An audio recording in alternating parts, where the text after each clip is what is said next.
Good afternoon. My name is Cindy Mazer, and I'm the Director for ADR at FEMA, the Federal Emergency Management Agency.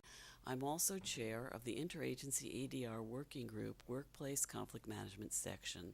So on behalf of both of those groups, I want to thank you for being here today. We have a very nice full house, so really appreciate your participation today. So let's just start with some of the logistics of our program.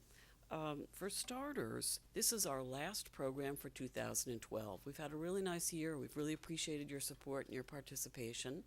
And our next program will be in 2013, February 7th. We're going to do a program, a panel actually, on ombuds. So look for us here on February 7th, which is a Thursday, and that'll be our first program in 2013. So with regard to today, we just want to take a minute to thank some of the key people who have helped to make this happen. So there's Victor Voloshin, Loretta Vardy, Kathy Binder, Pam Pontillo. All these people work tirelessly. We have many interns in the front row, many people who work to make this happen. Also the people who let you in upstairs. Everybody's working, volunteering their time away from their desks. So we appreciate all the good offices that have helped us to make this happen and make it free for all. Let's say a little bit about people on the phone. Pam, do you want to say something about that?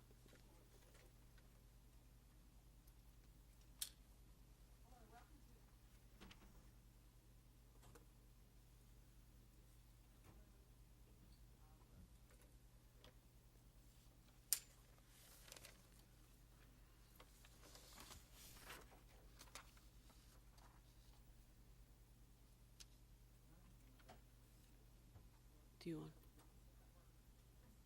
How about this? Hello, mine is working. Just a little mic problem. Hello, everybody. Welcome to the telephone audience. If you could just mute your telephone during the conference call, and please don't put it on hold because many of the offices have music, and then everybody will hear the music on the line.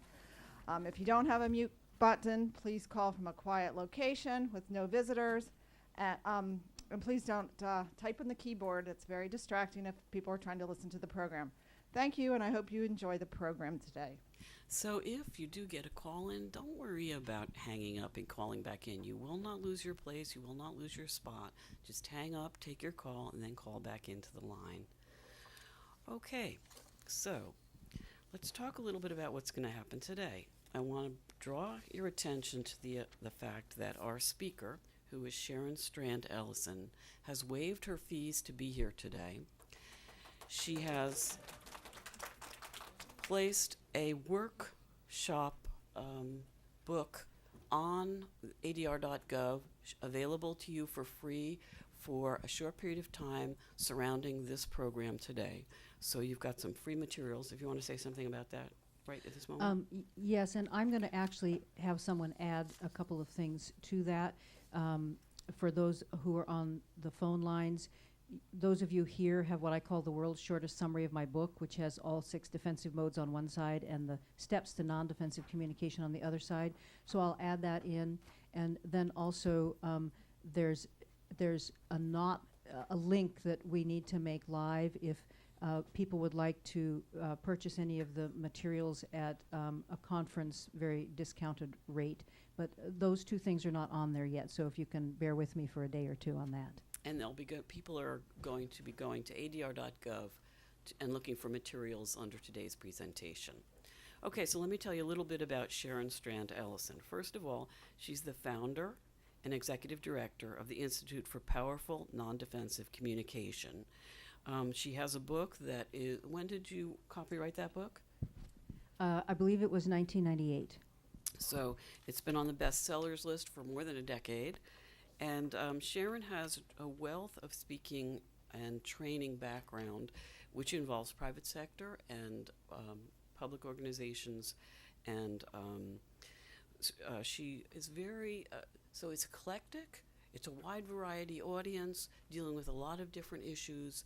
So for instance, she might be working one week with HR managers at Hewlett Packard, and then the next day she might be working with freshmen at a high school where there had been a gang murder. So she's really invited to speak in a large variety of venues because what she's going to talk about is something that goes to the heart of our daily living. And her program is called Powerful Non-Defensive Communication. And Sharon, we're just thrilled to have you here. We really appreciate the fact that you've come from out of town to speak with us. And so I'm going to turn the program over to you. Thank you. Thank you so much. You know, when we look at the world history of war and conflict between nations and religions and countries and even in families, it becomes very hard to think about the idea that we could actually change something or do something in our own personal communication that could make any kind of wide impact. It's overwhelming. The thought that we could really, really find something different seems almost impossible. And it's not just major issues that we have conflict over. How many of you have had a stranger say something to you in a store or on the street that, okay, I love that reaction, yes, me too. I went into a tire store one Friday night when my family was leaving town the next day and I needed to get tires for the trip. And the person that I call George walked up to me, and I was very glad to get help right away instead of having to wait. And then he wanted me to buy a kind of tire, a radial tire that's different than what I usually buy. And so I was asking him a couple of questions about why he preferred this other kind of tire, and he said, "You don't need to know that." Right. I mean, you don't know me very well, but I don't know if you think I'd feel really passive about that. No. But I needed to have my tires. I had to get out of there, so I did what we often do. I didn't say anything. He put the tires on, or they put the tires on. I went outside, and can you imagine some of the things I was saying in my head and a little bit out loud, a name or two here or there that I might have called him. And at some point I said to myself, maybe I better practice what I teach. And so I went back in, and before I tell you the end of that story, I want to also put out the idea or ask you, how often do we have things like that when we walk away and we can still be thinking about it 10 years later? I mean, it's amazing to me. And I think what it means is that we are incredibly refined as human beings in our need to resolve conflict. It's like a violin. When something's off, I've known people in their 90s who were on their deathbed who finally brought up something that may not even be huge, but they'd never resolved it and they'd carried it with them all those years. So in this particular case, I went back into the store and I said to him, "Do you believe that I don't need to know about the tires I'm buying?" And now, just off the top of your head, how would you imagine he'd react? What? Oh, but maybe surprised. Okay, yeah. So he did something that I think that people often do when a non-defensive question is asked, and that is he backed up about 3 steps and he squinted at me. And I've seen that happen so often that I had to really stop and think about, I kept thinking, why are people stopping and squinting? And so what I finally realized is that when someone backs up and squints at you, it's because they realize that you live on a different planet than they do, and they're adjusting their telescope. You know, when you adjust a telescope, you actually squint. But what I think is really happening is that in that moment when I asked that question, George actually realized that I was having a completely different experience in the interaction with him than he was having with me. So after he backed up and he squinted at me, he said, "Oh, no. It's not that you don't need to know about your tires. It's just that when I taught mechanics at Wilson Community College, my students never respected my knowledge." Okay. Why is he? Yeah. What would you? Wow. Why is he telling me about his college teaching career? Oh, hey, that is a great answer. Nobody has ever given that answer before. Unresolved issue. The unresolved issue is there the way I've usually described it, but I love that phrase. I'm going to borrow it from you. Thank you. What I've usually said is that when I ask a non-defensive question, the other person will actually when they drop their defenses, they will actually either tell you what made them defensive in the first place, or they'll take their next step in personal growth. Now, when I walked out the door, oh, and what happened to my feelings when he said that? What do you think happened to my feelings? There's a resolution there, right? So when I walked out the door, he actually followed me out the door and down the sidewalk, shaking my hand and saying, please, please, if you ever need tires again, would you come back? More in the tone of voice of a little kid saying, would you come over and play again tomorrow, than an adult saying, would you come back? Now, do you think the next time someone asked him about the tires that there's any possibility that he might actually realize that they're not necessarily challenging his knowledge? But how would I be telling that story today if I hadn't asked that single question? How many of you thought it might be a gender issue? The little woman doesn't need to know about the tires, you know? And was it a gender issue? I don't think it was, because, you know, most of his mechanic students were male. Now, it's possible that if I'd been a 6'5" guy, he might not have told me I didn't need to know it. You don't need to know that. But so I'm not saying nothing else could come in there at all. But the fact is, I had made a completely false assumption. And this story, I love this story, and I think it was one of you here that said, yes, that said that you like this story. And part of the reason I love it is because the non-defensive process not only prompts movement in other people, it also prompts insights in ourselves at the same time. And what happened for me was that I realized that when he had done something I didn't like, what ended up happening was that I had looked at the most obvious difference between him and me, which was what? Gender. He was male, I was female, and I had then attached the behavior I didn't like to my image of him as a man. And all of a sudden I knew, oh my God, we are reinforcing prejudice all over the place. So, I mean, if a little kid does something that they don't do their homework or they don't take out the garbage, what do we say about kids today? What? They're irresponsible, yeah, spoiled. So when we're seeing anybody from any particular group doing a behavior that's in any way associated with the stereotype for that group, then what happens is that's the first place we're going in our minds, and so we're polarizing ourselves from other people almost instantly. Now, what happens when we take this idea that we can have a response that's huge to and by the way, that lesson is one that I still carry with me. I mean, that single question is a lesson I still catch myself. I walked into my favorite hardware store where the guys there always, you know, kind of half fix my stuff when I go in and need to fix something at the house.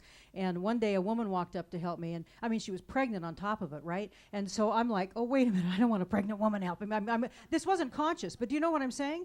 I mean, it wasn't like, but it was just like I saw this woman, and I'm looking around like this because she's walking up toward me, and I want to get one of my guys. So what I actually did was I told her. I said, you know what? I just did a total stereotype. And you walked up to help me, and I thought, I don't know, I need a guy to help me with my hardware stuff. So anyway, so I carry that lesson with me. What happens when we take it to the workplace? It's the same idea. You know, there's an old adage to leave your emotions at home, your personal emotions at home when you go to work. Well, we know now at a scientific level that that is absolutely, first of all, impossible. We can't do it. And second of all, we're all having all of these reactions.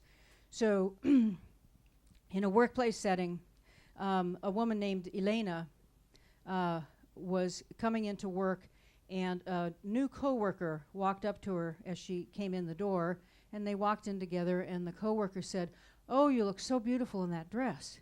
And Elena kind of opened her heart and said, "Oh, thank you." And then the woman said, "It's just wonderful that they're making better clothes for large women now." Now, I can't imagine that there's any of us in this room that don't know the statistics. Over 25% of our young women have some sort of eating disorder before they're 18. It's very difficult to be a woman of size in our culture and not experience some kind of pain over a remark like that. But what do you think Elena did with that remark?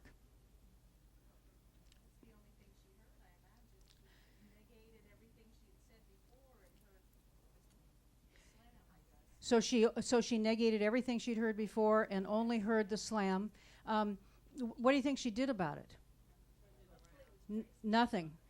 Now, unless she's in a situation where she is been pushed over the edge and then she lashes back out.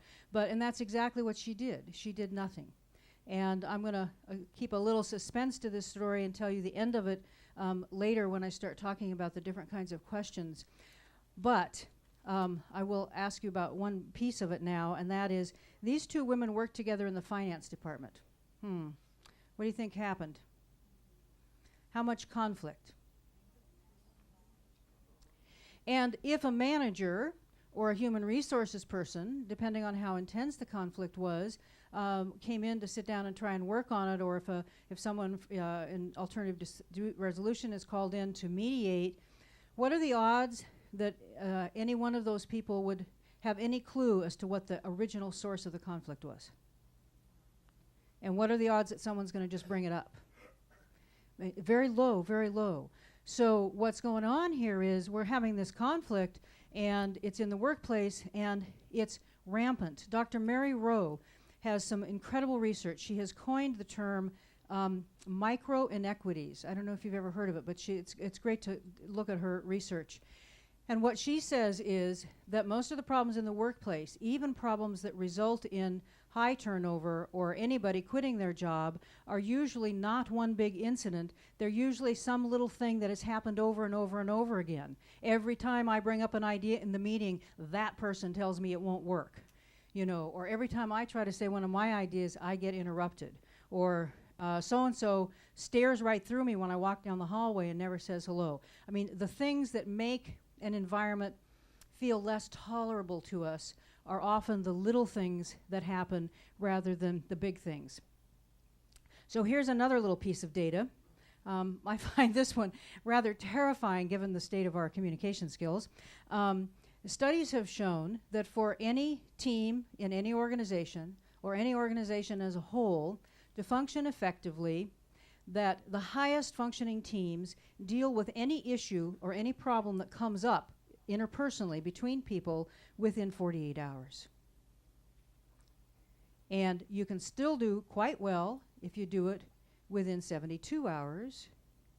And up to a week, you can still keep things going pretty smoothly, but after a week, if it isn't dealt with, it begins to erode the ability of the people in that organization to work together. Is that incredible? I mean, honestly, how many organizations in the world do you think there are that deal with anything within a week? I mean, so the problem we face is huge. And a lot of times when I tell the story about the man in the tire store, when I tell the story about George, it's like, wow, that's amazing, and wouldn't it be wonderful if we could do that? Well, for me, the question it has really been all my life, since I was a little kid, why is it so hard for us to resolve conflict? Why does something happen? That's one sentence a person said to us, and we carry it for years or even decades, and we don't resolve it. What's making that happen? And I have actually a lot of free information on my website if you're interested. Under the Learning Room, I have 18 cuts from my CDs, and I have lots of stories and examples that people have sent in of using this. So if you want more free information, it's there. And then I also have the introduction to my book in the book and CD section, where I tell the story of how I developed these ideas starting when I was about 5 years old. I actually say in my book that I was 6, and this is a kind of funny story. When I wrote it, I thought, well, no one's going to really believe I was 5 when I was thinking about this, so I made myself 6.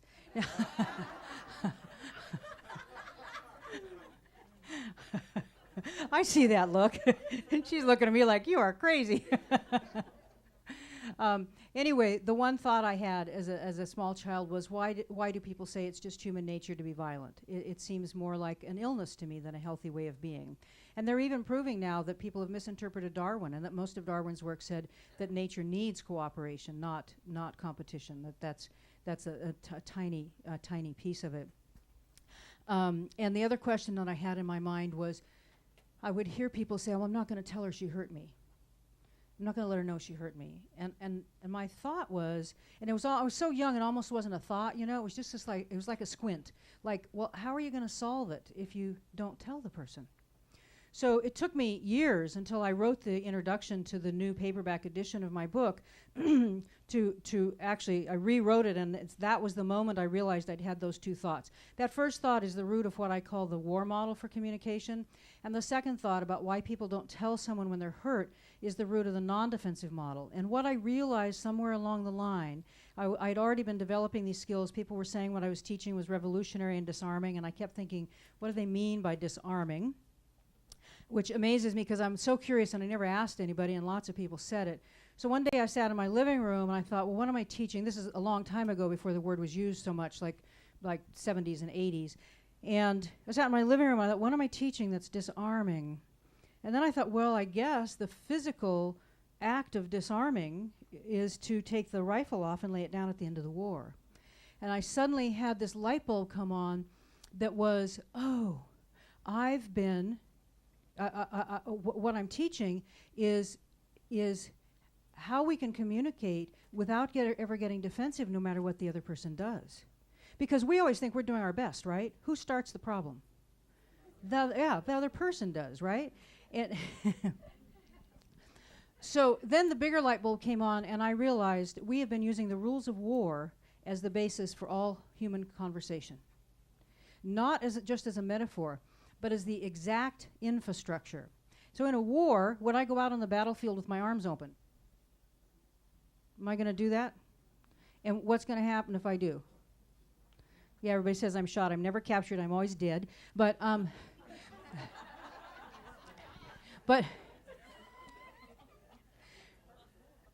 so now let's go back to that thought I had. Why don't people tell the other person when they're hurt? In a war, do you want to show your vulnerability? You want to defend. You want to guard. When someone says something that hurts your feelings, even just a little bit, how many of you can feel a wall go up inside? It's like that defensive response is right there that fast. In fact, how long does it take to get defensive? Pardon? She says 1 second. I think she's a slow burn. Sometimes people say a nanosecond. And one person said something I absolutely love. He said, I don't even have to be there yet. Right? I can be already thinking about what I was going to say or how I was going to respond before I'm even there. What we know now that is incredibly important, and for a long time I began to think about why people were calling the process I was developing disarming, and I came up with some reasons, but I never fully understood it. Until more recently, when I read the work of Dr. Joseph Ledoux. He has a book called The Emotional Brain. And what he says is, it doesn't even take us a nanosecond.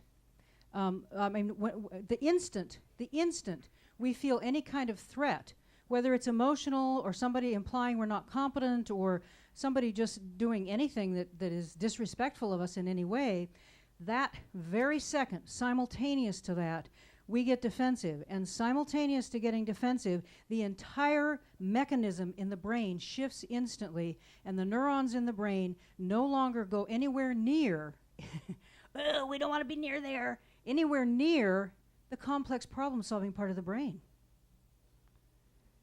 They go straight to the amygdala, which is the emotional alarm system for fight or flight. So sometimes we feel bad about ourselves. Oh, why did I get so defensive? Why didn't I just handle that differently? But the truth is, once you get defensive, your capacity, my capacity, anyone's capacity to complex problem solve is gone, period. Have you walked out of a room and suddenly thought, well, I could have said this, or I could have asked that? It's because when you get out of that atmosphere, when you get out of that, almost the energy field of that defensiveness, then suddenly you begin to be able to think differently. So this is huge. I personally believe that defensiveness is the greatest glass ceiling on our human potential. As individuals, as families, as communities, as a world culture, in our ability to solve the problems that we face in the world. And the impact of this is huge. So I ask you a second question that I ask every group, every audience I ever speak to, and that question is, how many people on earth do you think get defensive? So most people say everybody, unless someone names a spiritual leader they think is beyond defensiveness. And I will tell you that Nelson Mandela is one of my models for someone who is as close to being non-defensive and as a result having far, far greater power. I can't in any way match him. I still go rabid when people are on the opposite side of my politics and I don't agree with what, but every time we do that, I'll show you today, we're actually starting to give away our power instead of keeping our power. So I'm going to do a brief exercise with you. We're going to do a very, very short version of this. We'll do it all as a group. If you want, you can turn to the person next to you and talk for just a minute. But I'd like to just take about 1 minute and think about what are the words you would describe about what we lose when we get defensive. So, and this is the positive thing we lose. It isn't something like, we become alienated from each other. It's like we lose cooperation. So just think for a minute, talk to somebody next to you for just about 30 seconds or a minute, and see what words you would come up with that you would describe as what we lose. And this loss can be, and I'm merging 4 things here that I would do separately in a longer session. What do I lose personally and professionally? What do I lose in terms of my team? What do I lose in terms of my organization? And what do I lose, what do we lose in the wider community? Okay, so let's just take 60 seconds, talk about it for a minute, and then we'll come back.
Okay, let's come back. All right. Anybody just toss out some of the words you came up with. We'll start with, what do you lose as an individual, person, or professional? Confidence. You know how we all talk about how we have self-esteem issues a lot, and I think that part of the reason we have so many self-esteem issues is because of this whole process of defensiveness. We often stuff our feelings, or we're passive-aggressive in how we use it, or we're finally sick of everything and we blow up and we tell somebody and we walk away and we feel so good, I really told them this time. And then you get around the corner tonight or tomorrow and you go, oh my God, I can't believe I said that. So in the war model, we have 3 forms of defense. It's on the back. I'm not going to spend much time. We can withdraw, we can surrender, we can withdraw, or we can counterattack. When you surrender, you can do it passively in a way that is like the codependent personality, where you take responsibility even when other people are mistreating you. Or you can say, sure, I'll help you out on that project, and then you disappear and never show up again. So it becomes a passive. We can withdraw and escape and avoid conflict. Each of these, by the way, is a loosely defined personality type. The surrender, betray. We betray ourselves by defending people who mistreat us. That's the codependent personality type. Surrender sabotage is the passive-aggressive personality type. Withdraw to escape is the passive personality type. But I want to tell you, there are dynamic leaders in any community and any organization who still have, it doesn't mean you're passive as a person, it just means you're passive when it comes to being willing to deal with conflict head on, because you're pretty terrified of conflict, direct conflict. And then there's withdraw and trap. So if you want to look at me right now, somebody say, what's the matter? I'm fine. Oh, actually, I'm doing this wrong. Oh, I can't believe I'm doing this wrong. Let's do it over again. So you're my coworker at work, and you're my supervisor, and you come and you say to me, Sharon, do you have your part of the project done yet? Okay, go ahead. Sharon, do you have your part of the project done yet?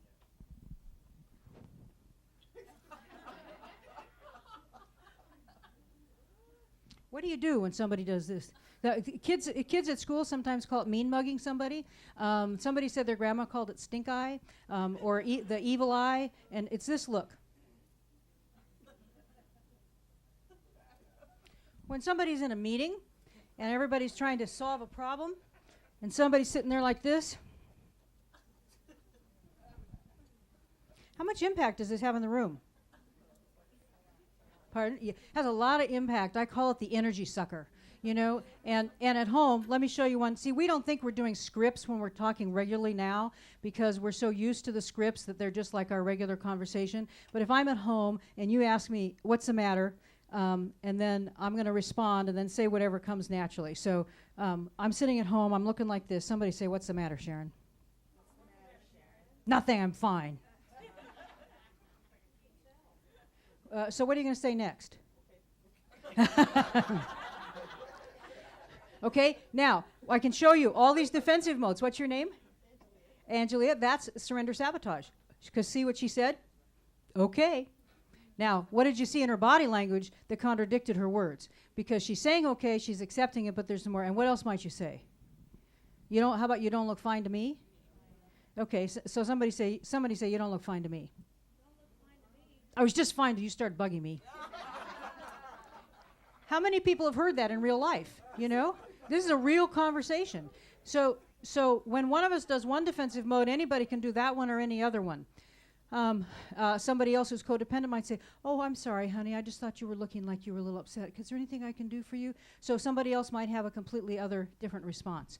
So there's withdraw to escape. There's withdraw to entrap, which is the vindictive personality type.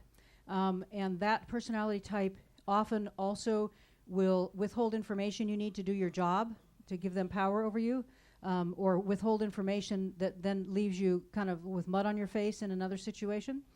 And then the last two are counterattack justify and counterattack blame. These are interesting because you can't always tell the difference between one and the other, and we have to be careful. So in a meeting, one person might propose an idea. Hey, I think this is a great idea. I just did some research on it. And another person says, that idea is not going to work. And you go, I know it can work. I did the research. Then somebody looks at you and says, just don't get so defensive. And now you really want to kill them all, right? Because first, the person quietly said your idea wasn't going to work. And then when you reacted to defend your position, then you get accused of being defensive. But which person is more aggressive there? It's the one with the quieter voice. So when you're looking at whether someone is using counterattack blame or counterattack justify, you want to watch in that meeting at home with your kids and grandkids or whoever it is, your spouses, who's saying you and who's saying I. The person saying, well, I needed to do that, or I had to do it that way, or I researched it, they're defending themselves. And the person who's saying, well, I don't think your idea is going to work, can look very calm, but it's the more aggressive one. Does that make sense? So if you can begin to make that distinction right there, it's going to really help you to be evaluating what's happening in the room. Okay, so in the impact on our self-esteem, what I think is happening is that when we use any of these defensive modes, there's a way that we are not being fully honest, fully open, and in full integrity, and I think it undermines our own self-esteem and our confidence. So other words that you would say that would describe the loss to us, what do we lose personally and professionally? Pardon? Empathy. We lose empathy. When I start talking about victim mindset, would you wave your hand in the air and remind me? Because I'd like to talk about that piece about empathy again later. It's very important. Yes, what else? What do we lose? Lose the ability to communicate. Absolutely. Absolutely. Have you ever been thinking, well, maybe you've got a good point, but I'm not going to tell you? I mean, it's like, yes, we lose that ability to communicate. What about respect? Credibility. Rational thought. Yeah. Yes, all of these things. And what do we lose as a team? Cohesiveness. And I want to add another word to that, camaraderie. When you've got a team that has that kind of cohesiveness, when you've got that camaraderie, isn't that an incredible thing? It's like no matter how tired you are, no matter how much extra you have to do, it's like somehow you're all pulling together and you can make it work. And another thing happens then too, and I'm going to be going through these very briefly, but you might sort of continue making your list as well. Does anybody else have something you want to bring up about what you lose on the team? Okay, productivity. And the thing that happens then too is that what happens when we get defensive is we get divisions in the team. So let's say, remind me of your name. Salta? Salta. Can I see this? Sata. Yes. Okay, Sata and I are having a conflict. Everybody else in the room in the meeting is kind of just sitting there looking kind of laid back, not saying much. In their minds, is everybody taking sides? Yes, yes. Somebody's saying, Sharon should never have said that. And somebody else is saying, Sata didn't need to react that way. Now, what happens the next time I bring up an idea in the meeting? What's going to happen to all the people that sided with Sata? They're going to reject my idea, and the reverse is going to be true. Have you ever noticed that when you're mad at somebody, their ideas never sound as good? And then a very dangerous thing also happens along with the divisiveness, and that is that the more aggressive people will take over on the team. And half the people will say, it's not worth it. I'm not going to deal with this. And I'm not saying whether those aggressive people have great ideas, poor ideas, or some of each, but the more aggressive people will tend to take over.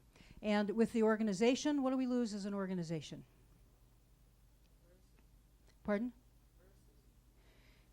So there's adversity in the organization? Diversity, yes. We lose diversity. It becomes the organization. That's a wonderful one. No one said it that precisely before. What's going to happen is that anybody who's in a minority, whether it's a woman in a predominantly male occupation, a person of color, person of different religion, different ages, then all of a sudden that person's going to feel isolated. They're going to be much more likely to fall into the thing that Dr. Rowe talks about not being happy, leaving. So we lose diversity. What else do we lose? Synergy, the synergy of the organization. Yes, did you have your hand? Yes. You lose the value of whatever the person who that withdraws would otherwise be offered. You lose human and energy value, yes, of what people, the knowledge or ideas, and actually you lose incredible growth opportunities because when we try to shut out diversity, what's happening is we're not being constantly challenged to be integrating in new things, yes. And along as an extension of that, it impacts the reputation of the organization. And the last thing that's very important to me is it becomes not possible to fulfill the mission when we are pervaded with defensiveness. And I think we can all say what are some of the things that happen in our more diverse communities. In the larger community, what do we lose there? In our larger communities.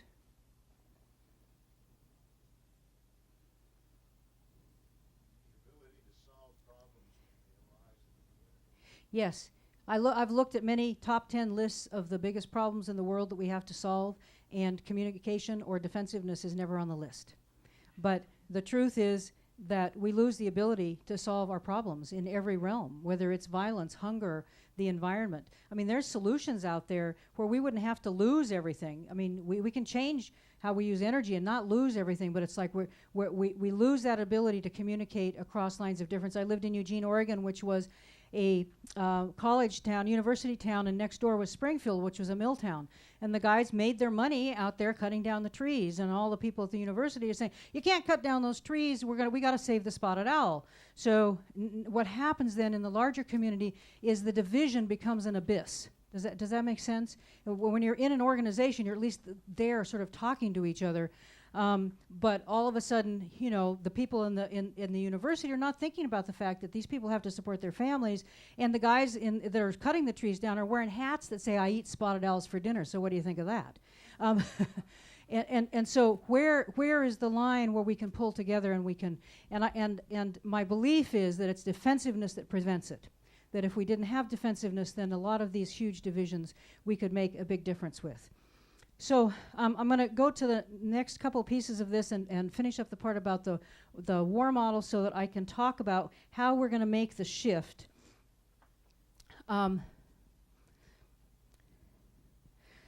So once I get defensive, I believe I cross an invisible line where I now see the other person as having some kind of power over me.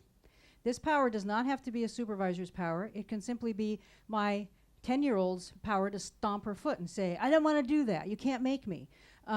Anything that makes our life difficult. And when I do that, I've referred to it as being in victim mindset. And now people like Dr. Joseph Ledoux are saying that we literally do move into a victim mindset physiologically because we're the lion in front of the lamb. We are at fight or flight. The minute our amygdala is in action, we're not thinking, and we are only thinking like a victim, which is incredible. So, what's going to happen if, what's your name? Ingrid. What's going to happen if Ingrid and I are both in defensive? Which one of us is going to be feeling like the victim? Both. And that's, we could do a whole weekend on that, right? I mean, we are both feeling like the other person's victim. And what I realized, and I'm going to do this very, very quickly, once you feel that polarization with the other person, what are the kinds of words you use to describe the person? Some of them are, some of them disparage their character, some of them are psychological labels, some of them are downright name calling. Anybody, just throw out. What words? You can't get somebody's cooperation. What are the kinds of words you use to describe them? Difficult, challenging, we're still polite here. What? Hard-headed jerk, arrogant jerk, and we could do arrogant with another A word after it, is that right? Yes? Self-centered? Pea-brain? Pardon? A cow, okay, yes. And psychological labels, narcissistic, self-centered. Okay, the first time I ever did this exercise, how about stupid, clueless? How about manipulative, controlling?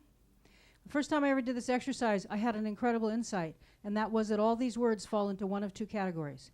First of all, the first category is the person is less than we are. Less intelligent or less ethical or less competent, whatever it is. And the second one is they're more intentionally hurtful. They're rude, they're mean, they're manipulative, they're controlling. And then I realized that that is actually the foundation for what the hate groups do. They, what? First see a group as less than, less competent, less intelligent, less moral, less. And then they see that, then they label that group as dangerous to society. And then what gets justified? Verbal and physical violence, even apartheid. So what I would like to say to you is we are all using the same process. When we use the traditional model for communication, we're all using the same process, even with our loved ones at home. Would you like me to do a little role play with my assumed spouse sitting here by me? Okay. Oh, honey, we had such a hard week. I think we should just go out to dinner at that new Thai restaurant we wanted to go to and then maybe see that movie we've been wanting to see. So my partner says, you know, I know, but we said we were going to save money to be able to buy a new house, and we kind of don't have any budget left for it. I know, honey, but you know, we've had a really tough week, and we just need to relax and be close. I know, but we say that every time, and it's the end of the month, and I just don't think we should do it. You know what? You're just a couch potato. You never want to do anything. How did I get there? How did I get there? Now, for some reason, I'm going to just tell the answer because we're on a short time string here. And for some reason, I have never asked an audience to map what I just did with those steps I talked about and had them be able yet to do it. So I'll tell you. First of all, how did I see my partner as inferior? Is my idea to go out better than his or her idea to stay home? Okay. Second, how is my partner being a danger to my idea? Because that's right. Who said uncooperative? Yeah, they're uncooperative with my idea. So that's a danger to my idea. So third, what did I justify? I'm sounding nice, sweet, and cajoling in the beginning, but when I don't get what I want, then I get to say, you're just a couch potato, you never want to do anything. So now I get to justify my verbal attack, and it doesn't take very long to get from point 1 to point 3. Now, but what I did, you'll notice, and this happens in the workplace, somebody has two different ideas in a meeting. Why did I say my idea was better? What did I do? I took the words. What are the words I used? What are we going to get by going out? Closeness, yes. And what else? One other thing I mentioned. Relaxation. So I'm associating going out with being close and relaxing. Do you think we could find a way to do that at home? Yeah, we could. But do you see what I'm saying? I've associated my value with my agenda. And now I'm seeing you as not. So I might not have just said you're just a couch potato, you never want to go out. I might have said you don't even care about me. You don't even want to be close, right? So when you're in meetings, when you're working with each other, and one person has an idea, listen more carefully to what the other person is saying. What are the values they're attaching to that idea? And I'll just do this now because I probably won't have time when I'm talking about the questions to go back and remember this. But I might say to the person, well, what are the most important values that you're attaching to your idea right now? And do you see me as actually, when I talk about my idea, do you see my idea as in some way violating those values or not achieving the goal that you have with those values?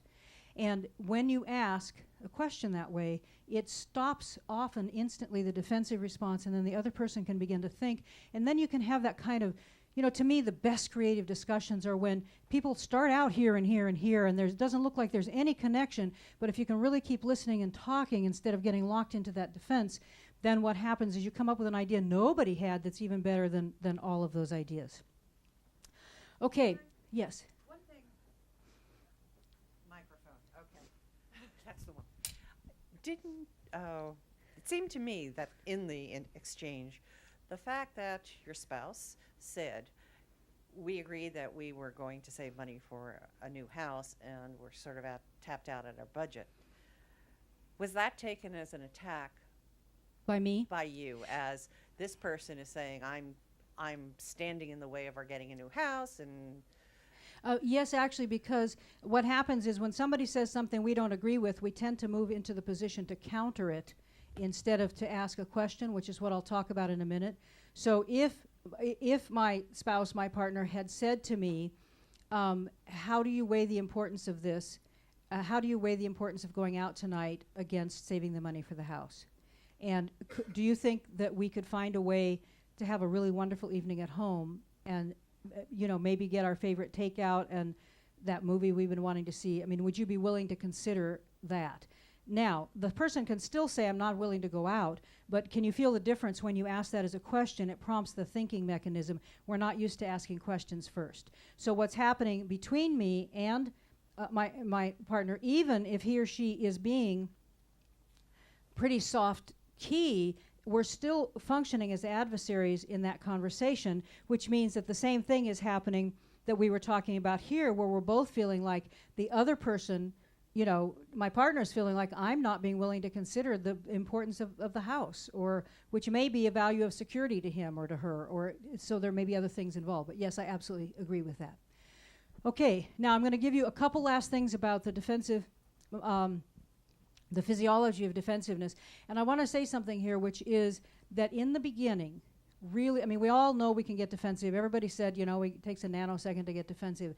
But we're not going to be able to change until we have a real understanding of what's going on in the physiology of our own defensiveness, and we begin to catch ourselves. Because if we can all get defensive in a nanosecond, when you say almost everybody on Earth can get defensive in a nanosecond, what does that mean about our capacity to communicate? If almost 100% of the people on Earth can get defensive in a nanosecond, and that means we're moving in and out. We're moving in and out of this defensive state, which I believe that anytime we're defensive, that we will always be in power struggle, and that power struggle is the most pervasive and least recognized addiction on Earth. Think about it. What do you care more about? In power struggle, what's the drug? What would you describe as the drug?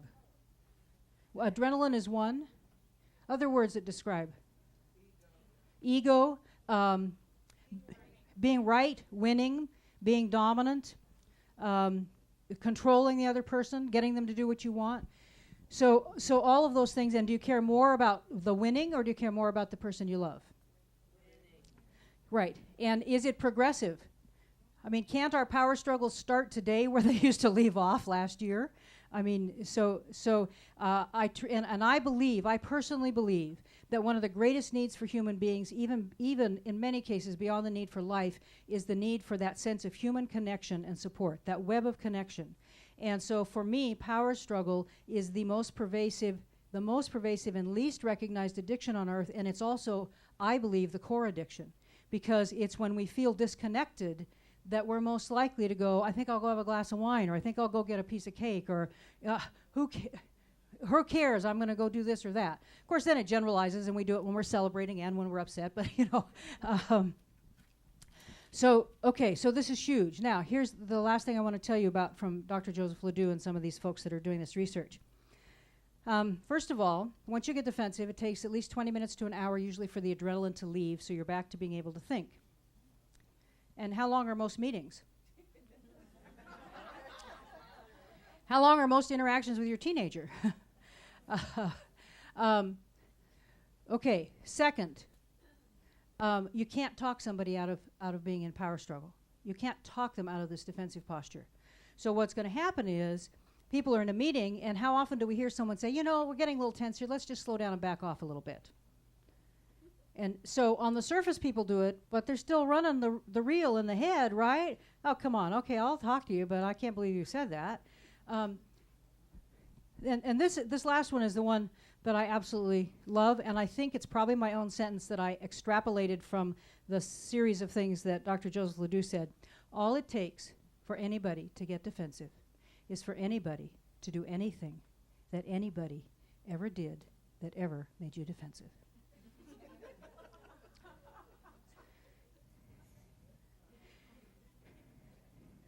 I mean, literally, I think this means we're all standing on the edge of an abyss, waiting to fall into our own defensiveness.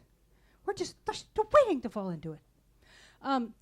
Okay, so when all of this happens, here's what I think is going on in terms of the basic psychology of it. Would you grab my hand, or you're writing? Oh, and would you pull on me and I'll pull on you? She's going to pull me right over, actually.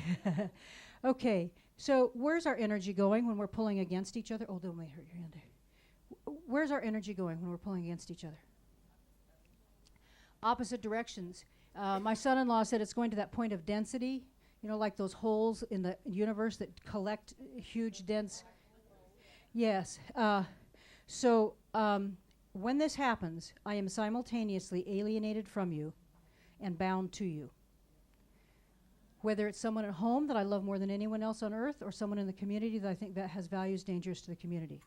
I am bound to you. At the same time, I'm alienated from you. It's like some kind of bondage.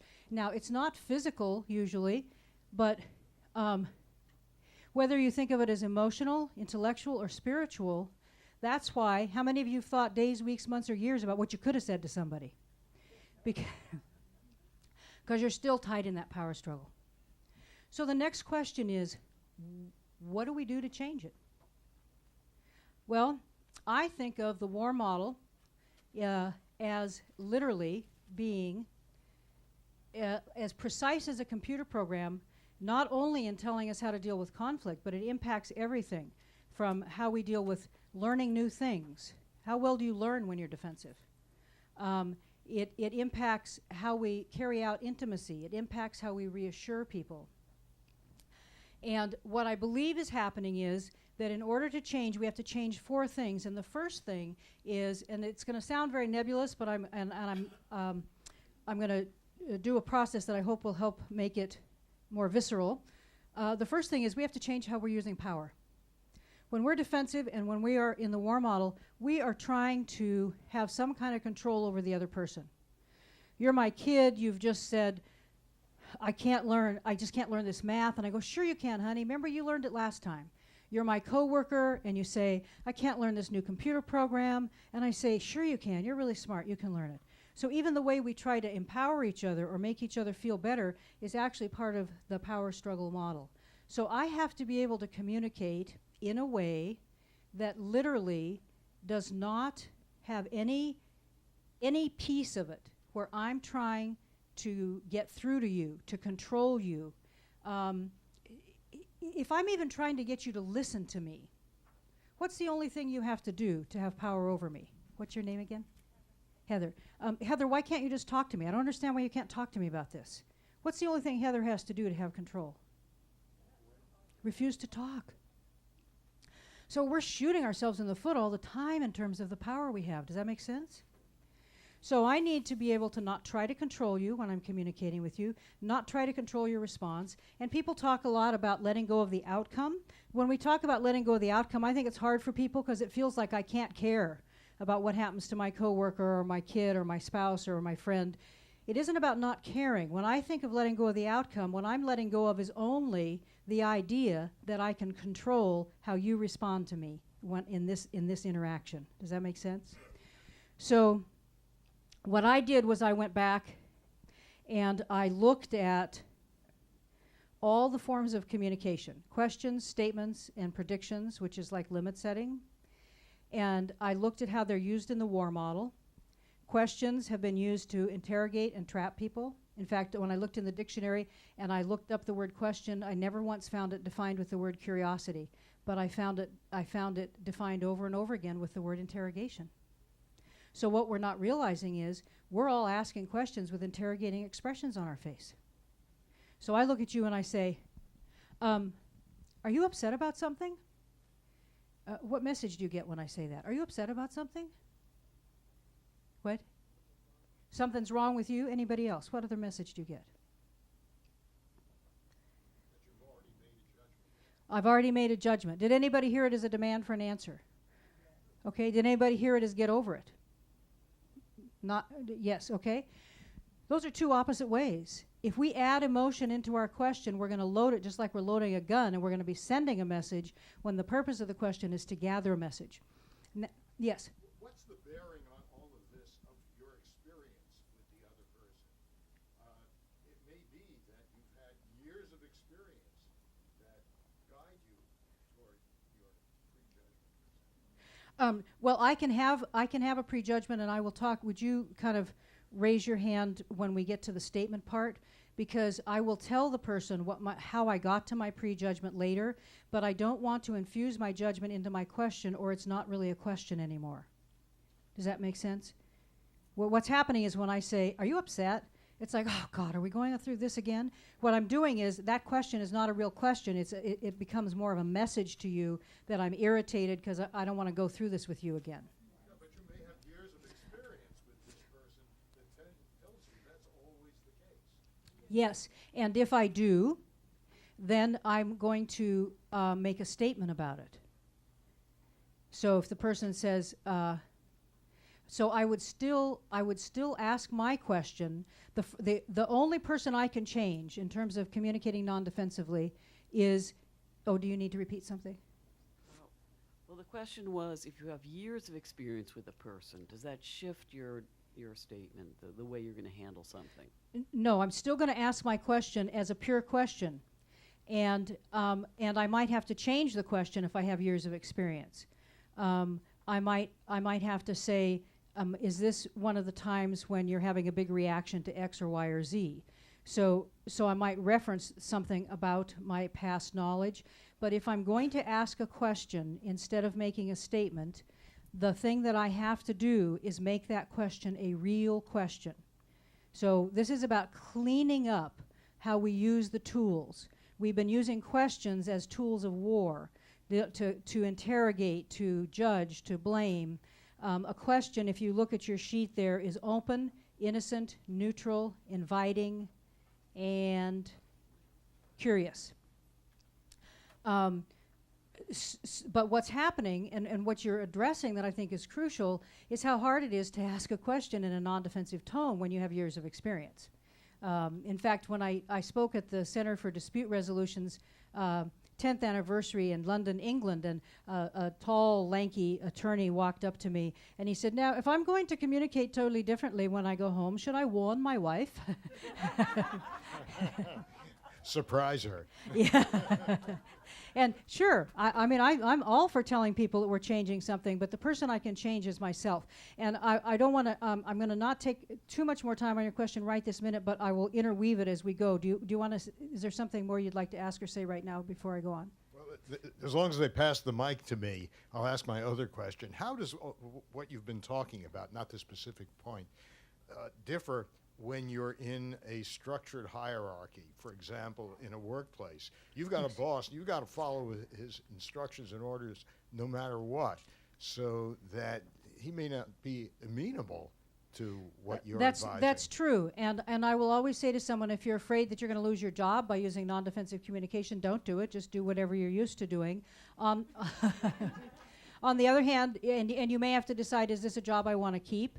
But on the other hand, there are a lot of non-defensive ways to approach that. Let's say you work in a department where you have to depend on research, and your supervisor is going to put out a memo or an article or put out some information that isn't taking the new research into account. And you start to say, well, I think there's some new research here, ma'am or sir or whatever, and that person says, fine, look, I'm done with this.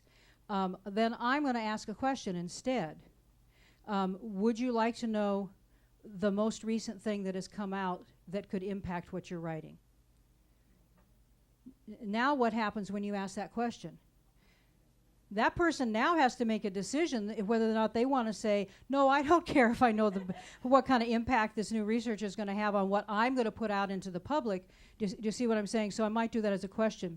In one other case, and this story isn't very valid today because the world has evolved a long ways, but I think it's still a good example, and it relates to setting limits, which we haven't talked about yet. But I was working in a juvenile court setting long before there were any attorneys representing children.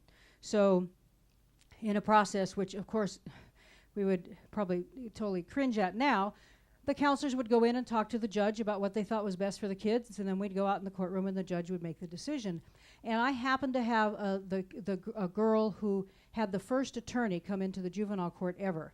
And Judge Felton, who was this tough cigar, I probably shouldn't have said his name. I think I'm being taped here, but I think he's dead now, so it's probably okay. Big cigar, guys that were 6 feet, he'd just nail them, and everybody quaked in their boots.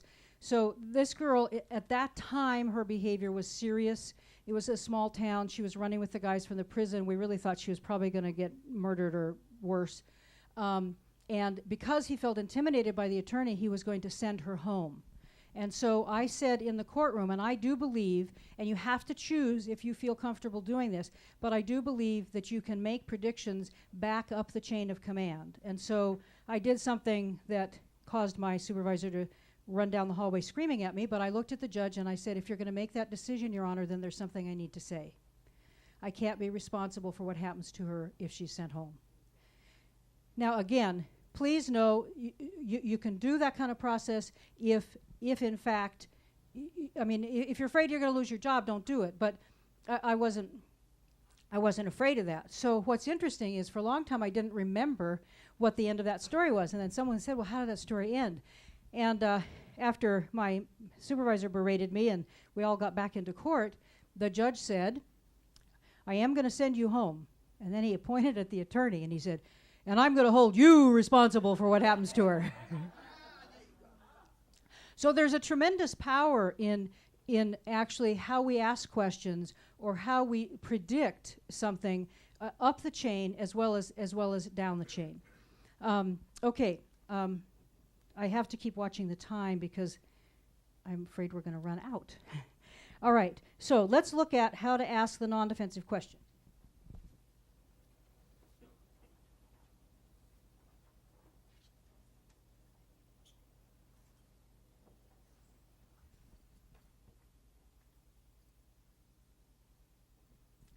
In whether I speak for an hour and a half, or whether I do a full 2-day training, I'm always covering all of the war model and the non-defensive model.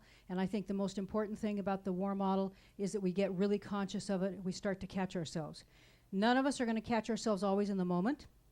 You can walk away and still be doing the same things. Or after a while, you can notice you're doing it while you're doing it. And you can say to yourself, oh, I'm getting defensive now and I don't really care. And then you can catch yourself in the moment and be able to say, I think I just got defensive. I want to just take a minute, and I'd rather just stop and ask you a question about what's going on. I'd like for us to be much more transparent about our own defensiveness. If this is really a massive problem that we all share on Earth, let's own it. Let's talk about it. Let's lighten up about it. So what I want to do first is I want to say that people have noticed that the questions can make people feel interrogated. I'm going to ask you another question now in that same scenario, And this time, instead of saying, "Are you upset about something?" I'm going to ask it with a different body language and a different tone of voice that we will then talk about. Are you feeling upset about something? What happens to you when I ask in that tone? Are you feeling upset about something?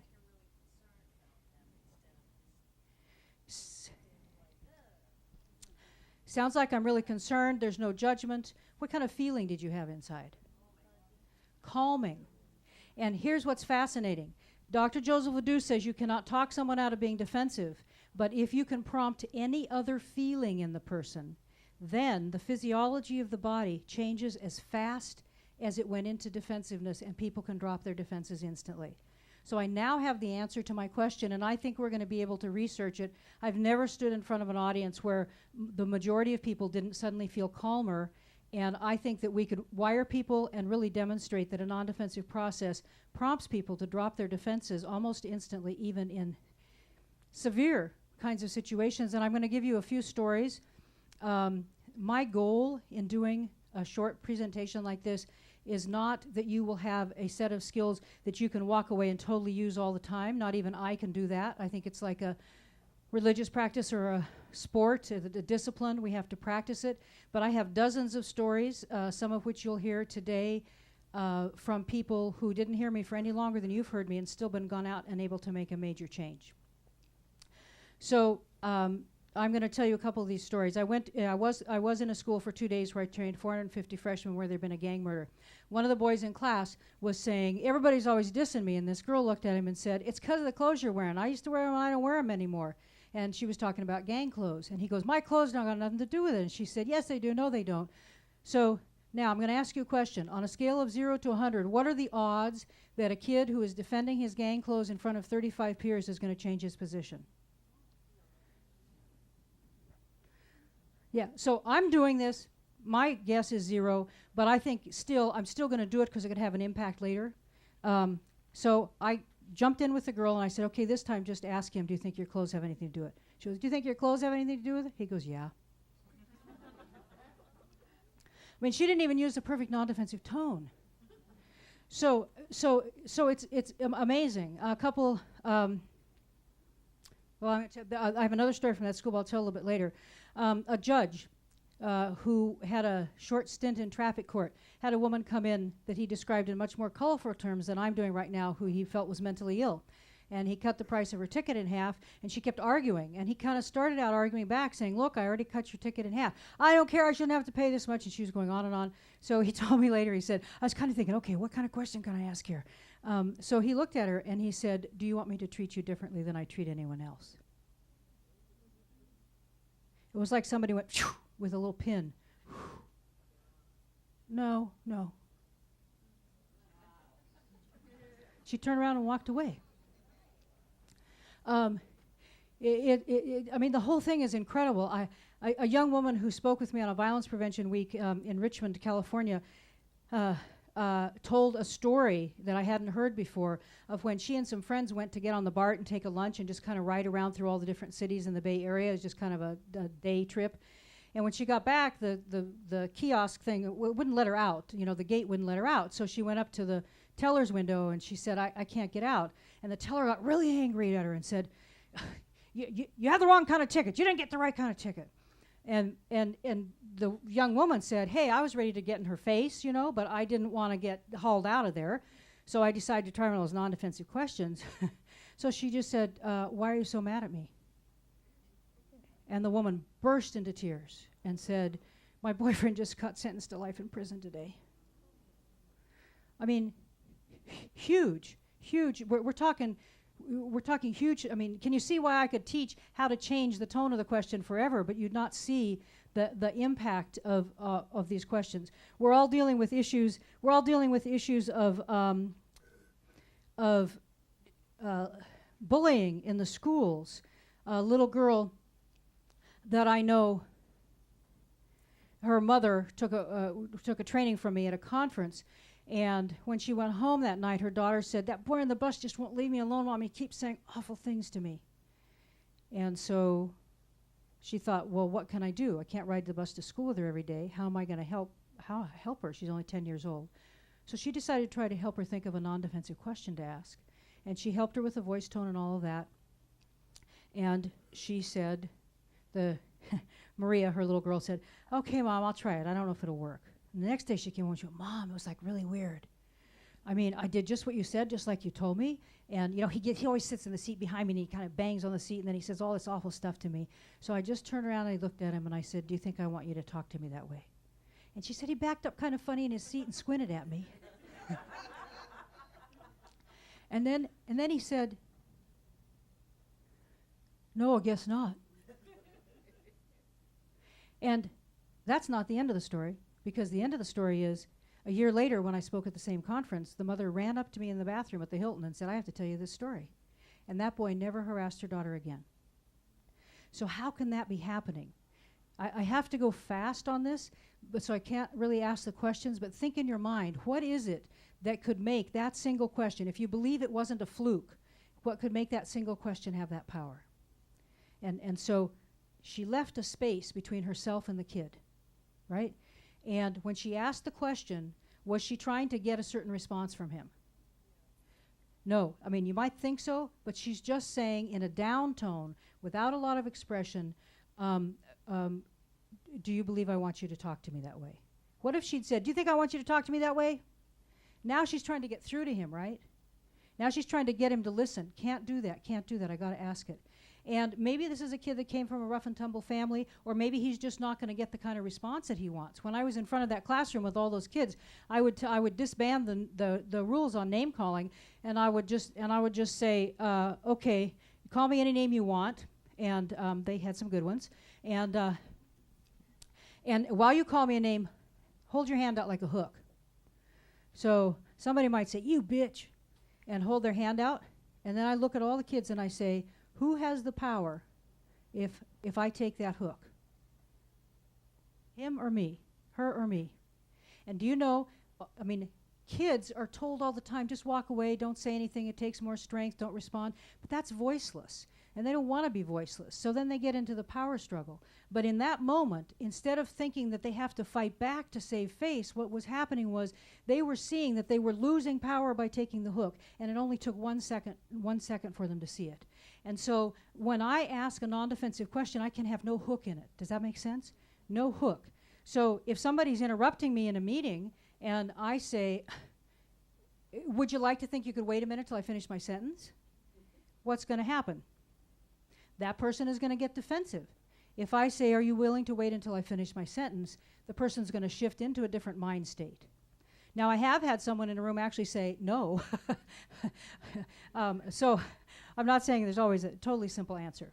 Okay, so I'm going to give you 3 forms of question that you can go away and begin to practice, and then we're going to walk through the steps in how to make a non-defensive statement and a non-defensive prediction. So the first one is, for everybody, but particularly for those of you who are in alternative dispute resolution, people noticed that there was a problem with asking questions. And the old problem we used to have, which we still have, is that we tend to counter the other person's position the minute they say something instead of asking a question. The newer problems are when people noticed that asking questions made people feel defensive, they threw the baby out with the bathwater and said, okay, let's not ask questions anymore, let's use active listening. How many of you have heard to use active listening instead of a question? So go ahead and say, I'm fine, just irritated. I hear you saying you're fine. I call it the duh factor. I mean, how many of you have ever felt condescended to when you say something and someone repeats it back verbatim? And instead of asking you a question. And so I want to be really careful not to use active listening in place of a question. And then people are also doing things like, well, tell me more. Or I'm confused, can you help me out? And I've almost never heard anybody say, I'm confused, can you help me out, when they didn't think that you were the person that was confused. And so they're trying to kind of hold you a little bit accountable, but by taking it on themselves. So the first form of question is to ask what somebody means by a particular word or a very short phrase. Now, a lot of times it's hard to deal with situations when we're in a group. Maybe you're making a presentation to a group or you're saying something in a group. I was speaking to a group of business people one day, and a woman raised her hand using an antiquated phrase and said, well, what you're teaching us is kind of like what we'd learn in charm school, huh? Well, I'm pigeon-toed and have bad knees and bad feet, and my mother used to walk behind me and tell me to straighten my shoulder and made me go to John Robert Power's modeling school, and I thought it was all kind of shallow. So I'm not only insulted because it's in general, but I have it's pushing a personal button. So if I were going to ask, what do you mean by, and just fill in the blank, what would we ask this woman? She said, what you're teaching us is kind of like what we learn in charm school. Yeah, what do you mean by charm school? Because if I say, what do you mean, it's too general. She can go 50 places, right? Or what we typically do is we make a little nice professional defense. Well, actually, I think what I teach has a lot of meaning and can help people in their lives, both professionally and personally, and I'm smiling and I'd like to bite you now. But in fact, if I ask, what do you mean by charm school, here's what she said. Well, when I was in charm school, we had to memorize a lot of stuff, and I'm afraid I can't remember all this. Again, would you have ever had a clue? So what was her blueprint for charm school? Memorization. And mine was shallow. We'd have never been on the same planet talking to each other. Strange thing was she was able to shift and learn much more quickly, much more rapidly. Okay. Now, in this setting, we're not going to have time for you to practice, so I'm going to give you kind of a range of stories that can help.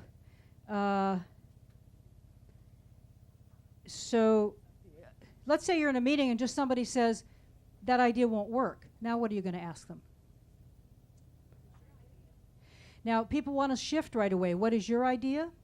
But that almost is a subtle way of saying, oh, okay, maybe my idea isn't good. What is your idea? Let's use the what do you mean by. Okay, now can I show you your body language? Is that okay? Yeah, 'cause I know what it is. Yeah. She said, what do you mean by work? Okay, when I do that, and everybody, let's put some good body language in and say, well, what do you mean by work? Everybody, 1, 2, 3. What do you mean by work? Okay, now what I want to do is put your hand up so it comes down and it's totally relaxed, and we're just going to say, like water running over a bridge, what do you mean by work? 1, 2, 3. What do you mean by work? Now let's do it the other way. What do you mean by work?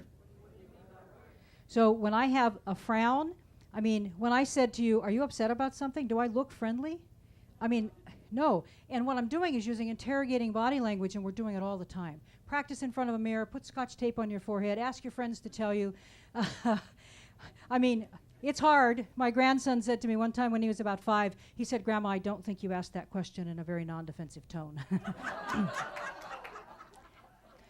So the key here is, if I'm going to ask a question, it needs to be curious, my face needs to be relaxed, my tone needs to come down.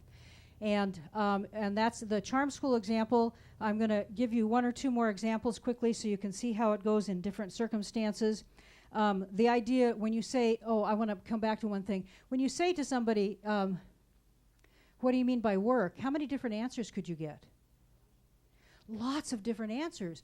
But that idea won't work sounds very absolute, right? But when you say, what do you mean by work? Then, and I don't even want to say, what do you mean by won't work? Can you feel the difference? What do you mean by won't work? I want to say, what do you mean by work? I want to know the essence of what is the piece they think is or isn't going to work. It could be something so simple we could fix it easily, or it could be something I didn't know about that really is important that's going to be harder to fix. Does that make sense? Same thing, there's all kinds of things. Someone might say to you, that idea is not realistic. Again, what do you mean by realistic? Or you're always late. Well, I don't know if I'd say, what do you mean by late? What do you mean? There you go. What do you mean by always? Yes, yes. I had a plumber come to my house one time, and he said, he had 2 rings that looked identical. I said, are those rings identical? And he said, no, one belonged to one is my wedding ring, one belonged to my father. He died, and I'm trying to honor him. Now, what do you mean by questions you might ask there? What do you mean by?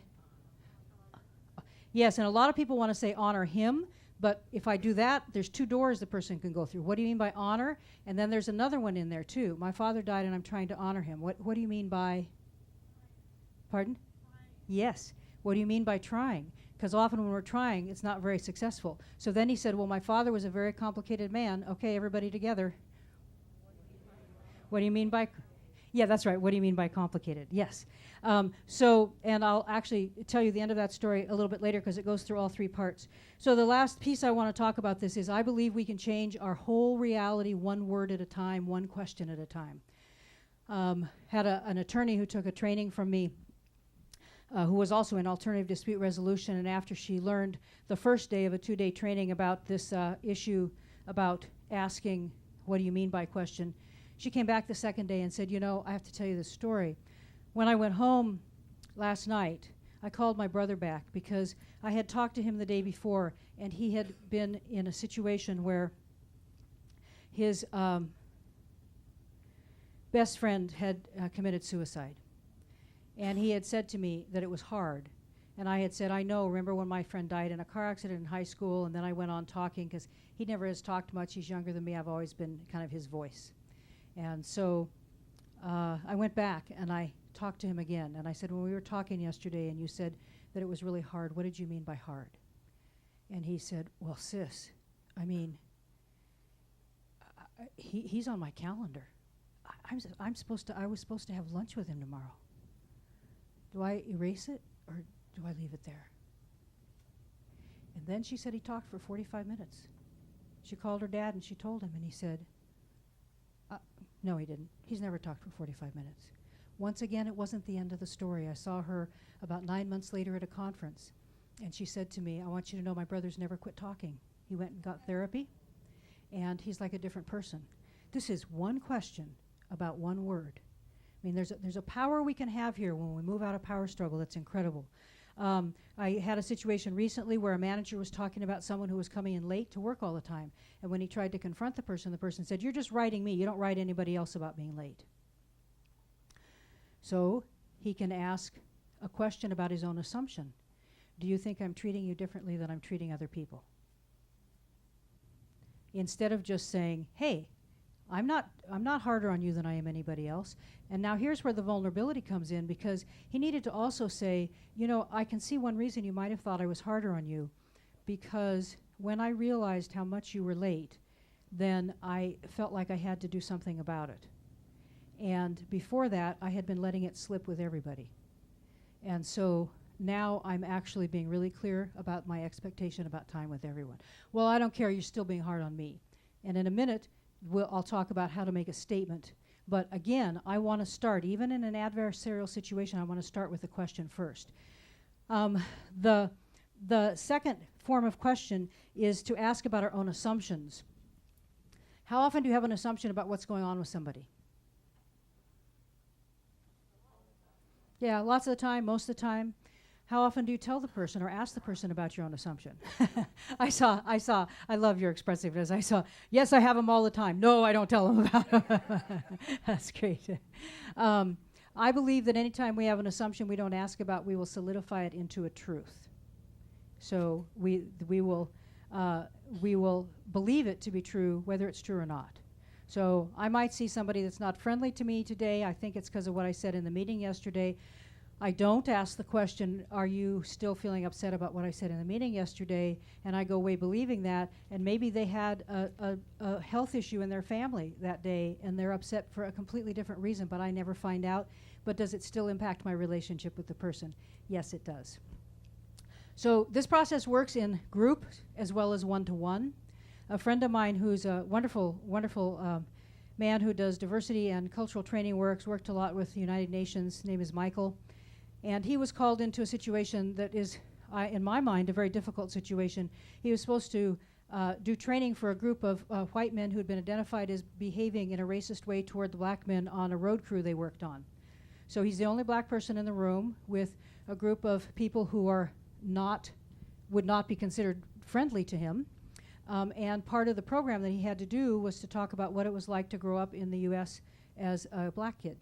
So there's a guy sitting in the front row who sits there, and then he looks at him, and he says, and he asks a question. He says, so I have red hair, and I always turned red really easily when I was a kid. Does that make me a person of color? Now, when you hear that, can you hear the silence in the room when I say that? I mean, huge impact. What is that man doing? Pardon? He's ridiculing. And is he also the voice of the resistance? And if Michael doesn't handle that well, what's going to happen? He's going to lose everybody. And here's the big question: how easy would it be able to handle that? I mean, how easy? Can you even think of what you would say to this? So he used an assumption question.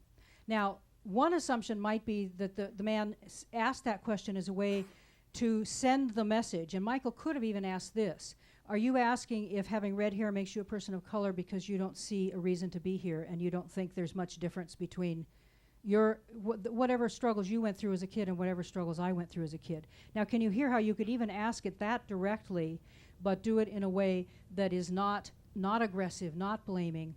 What he chose to do instead was a little bit different. It's almost the same. He said, are you saying that you think your experience as a red-headed kid was pretty similar to my experience as a black kid? Now, there's another look besides squint. And the second look is deadpan, like this sort of deadpan, stop cold kind of, And the guy just kind of sat there for a minute. And then he said, no. No, I guess not. And can you hear how he dropped into himself a little bit more? So what happened in the room now, do you think? Anybody? He's more engaged, and probably more of the room is going to be open to learning. Now, this process always, always, always challenges my own prejudice. Because at the end of that meeting, that man walked up to Michael and asked if he had any more reading material that he could look at. And I did not imagine, I don't know if anybody else in the room would be surprised at that, but my stereotype of a guy that's doing racist behavior who's on a road crew is not that he's going to go ask for reading material. So once again, it was like, wow, how much are we underestimating people when we don't use this process? So we're going to be out of time in just a little bit, so I'm going to go through the steps. The last one is about intention. And so I want to be able to ask other people, what was your intention in saying that? Or what made you say that? So you might walk up to somebody, let's take Elena and Susan at work. Now here's a problem that had been going on 3 years before she took my workshop. She did go back afterwards. She did ask the question, and she said, what made you mention my size at the same time that you complimented me on my dress? Now, if it's 3 years later, you got to say, hey, something happened a while ago, and bring them up to date. And Susan looked at her and went, oh, no. Oh, I'm so sorry. That was so insensitive. I didn't even think about it. You had no way to know I had lost 150 pounds before I took this job. And I always hated the clothes they made for women of size. It was like polka dots or something. I really liked your dress. And you look beautiful in those polka dots, by the way. I just said that, and I looked at you, and I said, actually, my first thought was, oh, shit. Now, why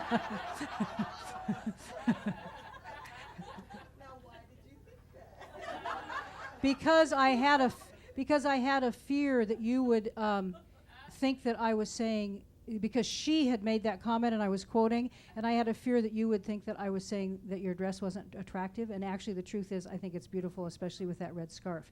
But what if I hadn't brought it out when I saw it? What if I hadn't named it when I saw it? And that's what we tend to be afraid to do. Then I'm going to go away and be stressed because I've liked you. I mean, I've watched your expressions, and I wouldn't know, if it had an impact on you. So part of non-defensive communication is being able to be more open. So what do you think happened then to Susan's feelings after she got that answer? Right. Now, what if Susan, and I'm going to go on to the statement part, what if Susan said, I don't know, take it however you want? Because that's when we don't want to go show our vulnerability, right? When someone has already hurt us. So and I'm going to model 4 parts of a position statement, and I'm going to do something really quick first, which is you all be my coworker and all together say, I can't learn this new computer program, I quit. Go ahead. 1, 2, 3. I can't learn this new computer program, I quit. Now respond however you want after I say, sure you can, I know you can. No, I can't. Do you feel more intense or less intense? Do you feel more resistant or less resistant? So imagine for a minute that every time you've ever tried to convince anybody of anything, even when you're trying to empower them, you are probably helping to entrench them in their own resistance. Huge, huge. So I want to use 4 steps instead. If Susan said, take it however you want, when I hear you saying that I can take it however I want, and you're kind of shaking your head and your tone sounds sarcastic, then it seems to me that either you didn't care if you hurt me or you were trying to.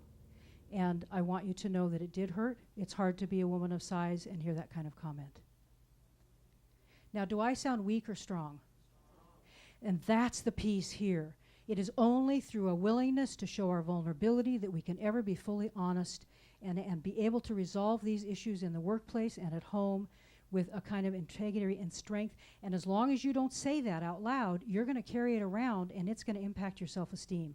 But once you say it, here's what I hear, and here's what I see, and here's what my conclusion is. The guy that's supervising, the person that's coming in late, you know, I hear you saying that I'm on your case, and at the same time, I'm aware that I gave you really good information about how much more often you're late than other people, and also about the shift I've made to be clear with everybody about being on time. So it seems to me you're more focused on defending yourself than you are on taking accountability and making a change. And I want to be really clear that I personally am going to expect you to be on time, and I'm going to let you know what the consequences will be when you're late. Now, if when I give that feedback, I hear you saying that I'm on your case, I'm aware that I've given you the data about how much more you're late and the shift I've made. So the first part is what I hear. The second part is any information I have that contradicts what you said. And the third part is what my conclusion is about the meaning of that contradiction. You're more focused on defending yourself than taking accountability. And then I have my own position. And I can also add to my own position, I would love it if you decided to take accountability and make sure you got here on time. There's a lot of ways I think you do your job incredibly well, and I have no desire to have to do any kind of discipline for this. So I can be very positive, but am I trying to get that person to change? Same thing, if it's an HR person dealing with someone who's telling inappropriate jokes, singling out maybe in a group of a team where there's one person from across some line of difference. Doesn't matter in terms of the example whether it's size or race or age or what it is, but that person is telling jokes that are about people in that category. And so the HR person, well, it was just a joke, it's no big deal. So when I hear you saying it was just a joke, and at the same time, what's next? I'm aware that you've been telling this kind of joke, and the person who's the brunt of the joke is the one person in your team that is from this religion or this age group or this. So it seems to me that either you're being very unconscious about perhaps an internalized prejudice you have toward the person, or you're consciously wanting to single them out or humiliate them, and that's not acceptable to me. Now, I'm still not doing anything about it because I'm just doing the statement. Does this make sense? But what happens is when you don't try to force the person, what's going to end up happening is that person is going to think in a really different way because you're not trying to push them into a choice. And the last piece that I do is the prediction. When I do a prediction, usually it's like the parent saying, if you don't get dressed, you can't watch TV, and what's the goal? Get the kid dressed. But if I give a prediction, I have to have the choice being real, whether I'm your supervisor, your coworker, your parent, your spouse. And so parents will say to me, well, I tried that and it didn't work. And I'm like, well, what's not to work? If you don't get dressed, you can't watch TV. If you do get dressed, you can watch TV. I mean, there's a very clear choice there. But what the parent is really saying is they didn't do what I wanted them to do, right? And so I taught this to a whole bunch of third graders, and this one little third grader came up. I went back a week later, 45 minutes. Did anybody practice? Hands went up all over the room. They're old enough to conceptualize, but not old enough to be jaded yet in the old system. And so this little girl said, I tried that prediction thing. And I said, what'd you do? And she said, well, I just said that my brother, he's in junior high, and he likes to hit me in the morning before we go to school. She says it kind of like he likes to eat Cheerios. And so I just said to him, I know he wants me to be his catcher in the afternoon. And I said, if you hit me this morning, then I won't catch for you this afternoon. He quit. I mean, gender difference, age difference. The supervisor can also say, if you're late again, then this is the first step I'll take. If you continue to be late or you're late more than 3 times in the next so long, then this is the next decision that I will make. If you come on time and you're not late more than once in a very occasional while, then great, we'll be done with this. The same thing with the person who's telling the jokes. If I get another report about the joke, here's what will happen. So also Susan can say, Ilana can say to Susan, if Susan does do, who cares? If you continue to have an attitude that feels uncaring to me, then I'll still always do my job with you professionally, but I'll not want to connect with you in other ways. Some people say, well, Susan's not going to care anyway, but wait a minute, Ilana's taken her own power back. And the second part of that is, if I do feel a difference in you, then I will, if I do feel a difference in you, then I may feel differently. She's not even promising yet to feel differently, but she might. What I want to tell you is that there always have been great teachers and great coaches, people who know how to set clear boundaries, state a position in a way that is inspiring to other people, and get performance out of people that is beyond what you would ever expect. And I think those people are using many of the non-defensive skills that I'm talking about. At the same time, I remember a wonderful woman named Demetria who was working with young men who'd been in prison, and she asked them the question, what does defensiveness cost you? And one young man said, wow, I guess it cost my freedom. I got pissed off in a bar and got in a fight and I went to jail. How amazing to have that consciousness of what was going on there. And what I want to say for all of us is, to the extent that we're defensive, we are costing ourselves freedom. Huge amount of freedom. For our integrity, for our voice, for our ability to connect with other people. You mentioned compassion earlier. When we're defensive in that victim mind place, we cannot feel compassion for the other because we see them as having some kind of negative power over us. In The Tipping Point, Malcolm Gladwell talks about the fact that positive change can be as contagious as a disease. In the war model, there's no even word for power without cooperation. I have to have cooperation, win-win, collaborative, and if I don't have it, who gets the power? The most negative person. We're giving the most negative person the greatest power. In a non-defensive model, I can ask curious questions. I can give you feedback. I can state my own position, and I can create boundaries that I'm comfortable with, and I don't need your permission for any of it. So for me, it's time to get rid of an old computer program that doesn't work, the war model, and get rid of power struggle as our means of protection, and defensiveness as our means of protection, and power struggle as our way to achieve our goals, and move to a model of communication where we bring together a willingness to be more open and vulnerable with a willingness to be much more direct and honest than we usually are. I think of it as having our heart and our spine together with a completely different kind of power that can transform our reality. Thank you so much. Thank you. Sharon, thank you so very much. What a wonderful, wonderful way for us to end the year. You've just been a fabulous, fabulous source of information. Thank you so much. Am I in trouble for running over? No. Thanks again. Thank you. You've been wonderful. And I'm happy to answer any other questions. And while you're getting up to leave, one thing I want to tell you that's really a big help in remembering how to do the position statement is that most of us always remember what the person said, what doesn't make sense, and what we think is really going on and what our reaction is. So if you say to me, I'm not upset, and I go to you and say, well, she says she's not upset, but she's usually really friendly, and she hasn't been friendly since I said what I said in the meeting yesterday, so I think she's upset, but she doesn't want to deal with it. And I hope she'll really be willing to talk to me because I really like working with her and we have this big project. Can we all do that? What is that? What am I doing when I go tell someone else? It's like gossip or venting. Or, we can really be concerned, but we're still telling the other person instead of telling that person directly. So as you walk out the door, let's say together, what did the person say with their words? 1, 2, 3. What did the person say with their words? What's wrong with this picture?